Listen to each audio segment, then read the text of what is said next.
नमस्कार दोस्तों, स्वागत है आपका अपने YouTube चैनल वीर द्विवेदी एजुकेशन हब पर। उम्मीद करता हूं कि आप बेहतर होंगे, आपका परिवार पूर्ण रूप से स्वस्थ, खुशहाल और मस्त होगा। डियर सभी को गुड मॉर्निंग, वंदे मातरम, जय हिंद। डियर आज हम बात करेंगे हिंदी के एक ऐसे प्रैक्टिस सेट की जिसमें टॉप 25 महत्वपूर्ण प्रश्न शामिल हैं, जो कि आगे आने वाला यूपी टेट हो, सी टेट हो या सुपर टेट हो या शिक्षक भर्ती संबंधित कोई भी एग्जाम आप देने जा रहे हैं जिसमें हिंदी विषय से प्रश्न आते हैं डियर, तो ये वीडियो सिर्फ और सिर्फ उसी के लिए है। या फिर आप कोई ऐसी प्रिपरेशन कर रहे हैं वनडे एग्जाम की जिसमें हिंदी विषय से प्रश्न पूछे जाते हैं, तो ये वीडियो बिल्कुल शिद्दत से अंत तक वॉच कीजिएगा, एक एक पॉइंट को समझते हुए चलिएगा। एक्सप्लेन पर मैं ज्यादा बल देता हूं, तो आप लोग मेरे एक्सप्लेन को एक एक पॉइंट को नोट करते हुए चला करिए डियर। तो जितने भी लोग चैनल पर पहली बार आए हैं, सब्सक्राइब करें, वीडियो को लाइक और शेयर करना ना भूलें। तो आइए शुरू करते हैं। पहला प्रश्न कह रहा है डियर, पंचवटी में कौन सा समास है? द्विगु समास, द्वंद्व समास, कर्मधारय समास या तत्पुरुष समास?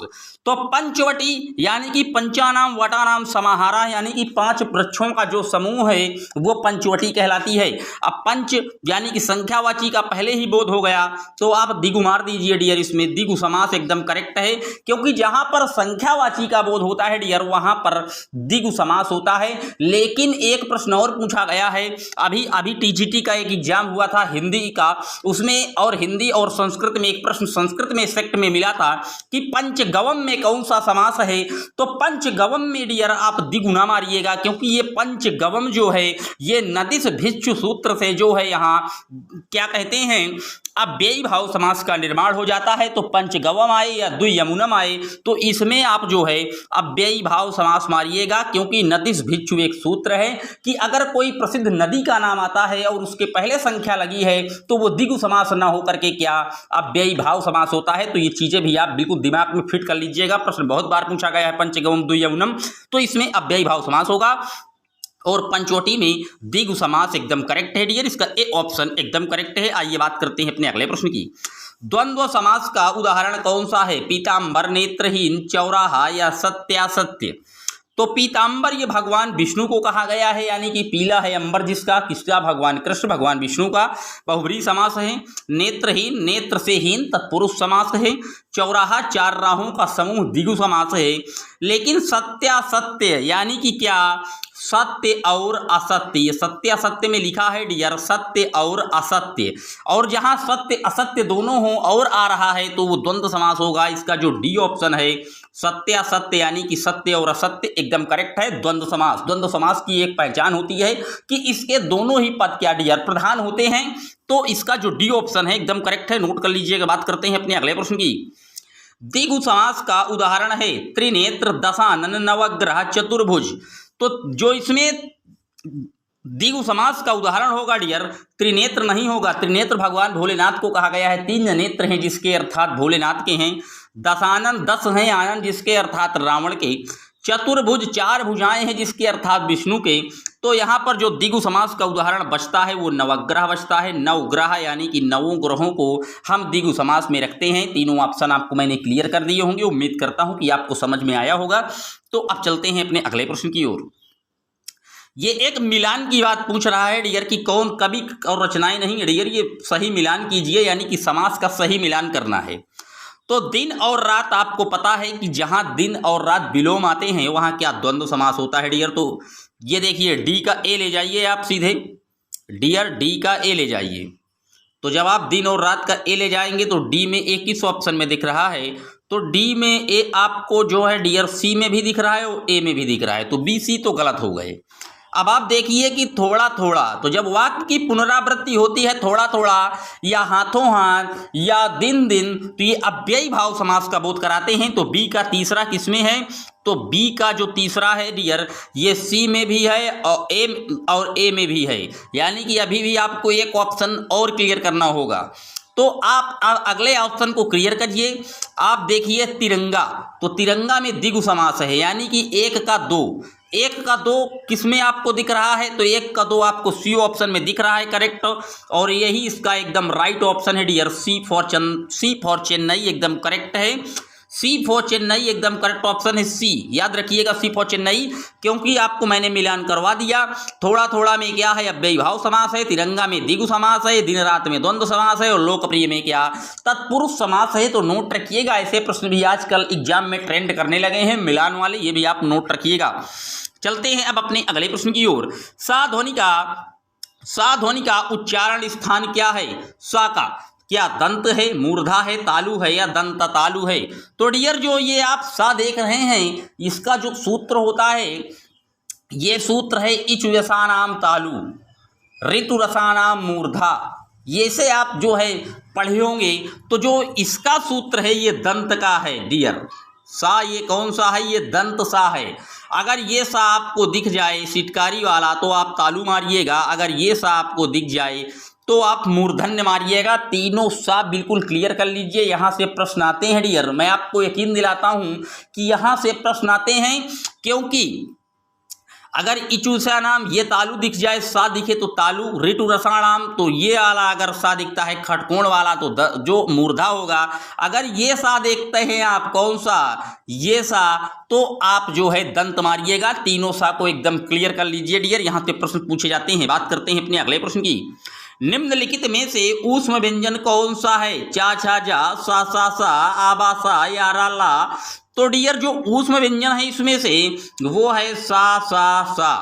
बी ऑप्शन एकदम करेक्ट है। ये ऊष्म संघर्षी व्यंजन होते हैं, तीनों सा आते हैं इसमें, और एक हा वर्ण भी आ जाता है। ये ऊष्म संघर्षी के अंदर का 4 व्यंजन आते हैं डियर, तो नोट रखिएगा। अगर पूछ लेता चा छा जा क्या है तो ये स्पर्श व्यंजन है।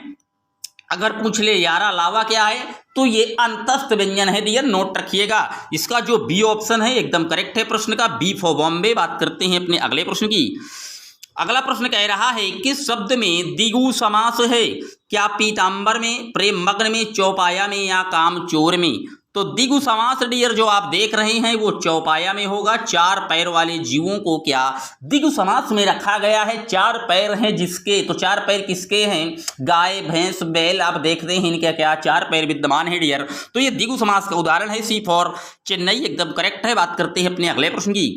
किस समास में उत्तर पद प्रधान होता है? द्वंद्व में, तत्पुरुष में, बहुव्रीहि में या द्विगु में?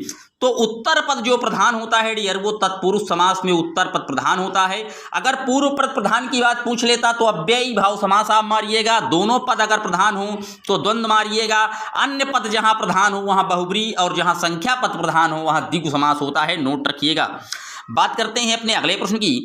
यथाशक्ति में समास है अव्ययी भाव, तत्पुरुष, द्विगु या कर्मधारय? तो यथाशक्ति यानी कि क्या शक्ति के अनुसार, यानी कि अव्ययी भाव समास। यथा क्या है? यथा एक उपसर्ग लगा हुआ है और अव्ययी भाव समास इसका एकदम करेक्ट है। शक्ति के अनुसार यानी कि सामर्थ्य के अनुसार को हम यथाशक्ति कहते हैं डियर। ए ऑप्शन एकदम करेक्ट है। बात करते हैं अपने अगले प्रश्न की। यथाविधि में कौन सा समास है? तो अभी यथाशक्ति आप देखे ही हैं, बिल्कुल वही है यथाविधि यानी विधि के अनुसार। ए ऑप्शन एकदम करेक्ट है, नोट कर लीजिएगा। बात करते हैं अपने अगले प्रश्न की। निम्न में से कौन सा वर्ण उच्चारण की दृष्टि से दंत नहीं है? क्या दंत नहीं है? ना है, टा है, ता है, धा है? तो मैं आपको बता दूं डियर जो टा है ये दंत नहीं है, क्योंकि मैं भी आपको एक सूत्र बताया हूं ऋतु रसाणाम मूर्धा। यानी कि टा किसमें आता है डियर? तो टा आएगा मूर्धा में, क्योंकि ऋतु रसाणाम मूर्धा। और अगर दंत पूछता तो ऋतु रसाणाम दंता। तो ऐसे आप याद करिए, जब आप पूरे सूत्र याद कर लेंगे डियर तो आपको ये प्रश्न एकदम इजीली लगने लगेंगे। मैं किसी दिन आपको पूरे सूत्रों का एक वीडियो उपलब्ध कराता हूं, आप उस सूत्र को 5 से 10 बार पढ़ लीजिएगा, आपको बिल्कुल कंठस्थ हो जाएगा।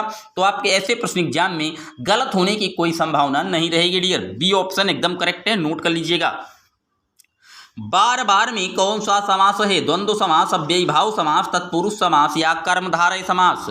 तो बार बार अभी मैं आपको बता चुका हूं क्या वर्णों की आवृत्ति हो रही है। और डियर जब वर्णों की आवृत्ति हो उसी वर्ण की तो वहां अव्ययी भाव होता है। बी ऑप्शन मार दीजिए, एकदम करेक्ट है। यहाँ द्वंद्व न मारिएगा, क्योंकि बार बार जो है एक ही शब्द की क्या आवृत्ति हो रही। जैसे पैसा पैसा, दिन दिन, तो यहाँ क्या अव्ययी भाव होगा। अगर लिखा होता दिन रात, बार बार के जगह में लिखा होता आप 1-2 बार या 1 बार या 2 बार, तो यहाँ पर आप अव्ययी भाव समास ना होकर के द्वंद्व मारते। लेकिन जब पुनरावृत्ति हो एक ही वर्ण की बार बार तो वहां पर आप डियर अव्ययी भाव समास मारिएगा। बी ऑप्शन एकदम करेक्ट है। ये बात करते हैं अपने अगले प्रश्न की। किस समास में दोनों पद प्रधान होते हैं? द्वंद्व में, तत्पुरुष में, बहुब्रीहि में या द्विगु में? तो डियर जो दोनों पद प्रधान होते हैं वो द्वंद्व में होते हैं, क्योंकि जैसे राम और लक्ष्मण क्या दोनों पद तो प्रधान है डियर, राम भी प्रधान है, लक्ष्मण भी प्रधान है, तो ए ऑप्शन एकदम करेक्ट है, द्वंद्व होता है वहां पर।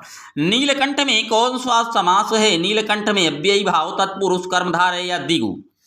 तो डियर अगर इस ऑप्शन में आप चारों ऑप्शन में देखेंगे तो नीलकंठ, ये कंठ की विशेषता बता रहा है कि गला कैसा है, नीला है, तो आप कर्मधारय मार दीजिए, सी ऑप्शन। अगर इसी में आपको बहुब्रीहि समास का ऑप्शन दिया होता डियर, तो इसका जो उत्तर होता वो बहुब्रीहि चला जाता, क्योंकि नीलकंठ कहा गया है भगवान भोलेनाथ को और यहाँ पर बहुब्रीहि समास का ऑप्शन नहीं है, तो आप कर्मधारय को मारिए, कर्मधारय एकदम करेक्ट होगा, क्योंकि कंठ क्या है, नीला है, विशेषण विशेषता की बात आ गई, तो इसलिए कर्मधारय होगा, सी ऑप्शन एकदम करेक्ट है। बात करते हैं अपने अगले प्रश्न की। त्रिफला में कौन सा समास है? अव्ययी भाव, द्वंद्व, द्विगु या कर्मधारय? तो त्रिफला यानी कि तीन फलों का जो चूर्ण होता है उसे हम त्रिफला कहते हैं, और त्रिफला में ती पहले आ रहा है, तीन, तो द्विगु मार दीजिए, इसमें कोई लोचा ही नहीं, सी फॉर चेन्नई एकदम करेक्ट है, नोट करिएगा। बात करते हैं अपने अगले प्रश्न की। उपमान और उपमेय के योग से कौन सा समास बनता है? द्विगु, द्वंद्व, कर्मधारय या तत्पुरुष? तो उपमेय और उपमान के योग से डियर कर्मधारय बनता है, क्योंकि विशेषण विशेष्य की बात आती है उपमेय और उपमान में, तो सी ऑप्शन एकदम करेक्ट है। देवासुर में कौन सा समास है? देवासुर, बहुब्रीहि, कर्मधारय, तत्पुरुष या द्वंद्व? तो देवासुर यानी कि क्या डियर? द्वंद्व। अब देवासुर का जब आप विच्छेद करेंगे तो देव और असुर आता है डियर, तो देव और असुर, देव और असुर दोनों पद क्या प्रधान है डियर? देव माने देवता भी प्रधान है और असुर माने राक्षस भी प्रधान है, तो देवासुर यानी कि देव और असुर, तो यहाँ पर डी फॉर डेनमार्क एकदम करेक्ट हो जाएगा, द्वंद्व समास, नोट रखिएगा। बात करते हैं अपने अगले प्रश्न की। निम्न में से नीतिपूर्ण शब्द में कौन सा समास है? नीतिपूर्ण, तो नीति में पूर्ण यानी कि क्या? नीति निपूर्ण लिखा है डियर, नीति निपुण, तो नीति में क्या वो निपुण है, तो तत्पुरुष मार दीजिए, नीति में निपुण, अधिकरण तत्पुरुष समास है यहाँ पर, इसका बी ऑप्शन एकदम करेक्ट है। ये थे डियर 20 महत्वपूर्ण प्रश्न जो कि हिंदी से संबंधित थे, इसमें समास भी आया, आपको समास से भी प्रश्न आते हैं डियर, और उच्चारण स्थानों से भी ये वीडियो था। ये वीडियो आपको कैसा लगा कमेंट बॉक्स में लिखिएगा। अगर मेरे समझाने का तरीका आपको अच्छा लग रहा है तो चैनल पर तुरंत सब्सक्राइब करें, वीडियो को लाइक और शेयर करना ना भूलें। मिलेंगे आपसे जल्द ही एक और वीडियो में, तब तक के लिए जय हिंद, जय Bharat. Thanks for watching my video.